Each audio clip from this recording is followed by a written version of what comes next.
Corona आपत्तीच्या काळात हिवरखेड ग्रामपंचायतचे ग्रामविकास अधिकारी भीमराव गरकल हे एक सजग प्रहरीची भूमिका बजावत असून संचारबंदीचे तंतोतंत पालन व्हावे याकरिता आपल्या जीवाचे रान करून अहोरात्र सेवा देऊन त्यांनी एक आदर्श प्रस्थापित केला आहे। ते सद्यस्थितीत कोरोना आणि हिवरखेडमधील भिंत ठरत आहे। या कामी त्यांना सरपंच अरुणा ओंकारे, माजी सरपंच सुरेश ओंकारे आणि काही जागरूक ग्रामपंचायत सदस्य आणि ग्रामपंचायतचे कर्मचारी यांची खांद्याला खांदा लावून साथ मिळत आहे।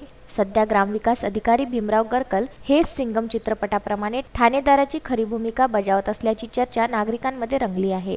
ग्रामविकास अधिकारी हे कर्मचाऱ्यांच्या समवेत रात्रंदिवस हिवरखेड शहरातून गस्त घालताना दिसतात। अशा आपत्कालीन परिस्थितीत अत्यंत महत्त्वपूर्ण भूमिका बजावत असल्यामुळे विविध वरिष्ठ अधिकाऱ्यांनी त्यांची पाठ थोपटली आहे। गोपनीय माहितीनुसार ग्रामविकास अधिकारी यांनी जिल्हा पोलीस अधीक्षक अमोक गावकर यांना विशेष पत्राद्वारे निराशा व्यक्त केली असून लॉकडाऊनचे तंतोतंत पालन होण्याच्या दृष्टिकोनातून वारंवार विविध उपाययोजना सुचविल्या, मात्र ठाणेदारांकडून कोणताच प्रतिसाद मिळत नसल्यामुळे ठाणेदारांच्या निष्क्रियतेला कंटाळून शासनाने ग्रामविकास अधिकाऱ्यांकडे सोपविले समन्वयक हे पद काढून टाकण्याची मागणी केल्याचं गोपनीय सूत्रांकडून समजलं।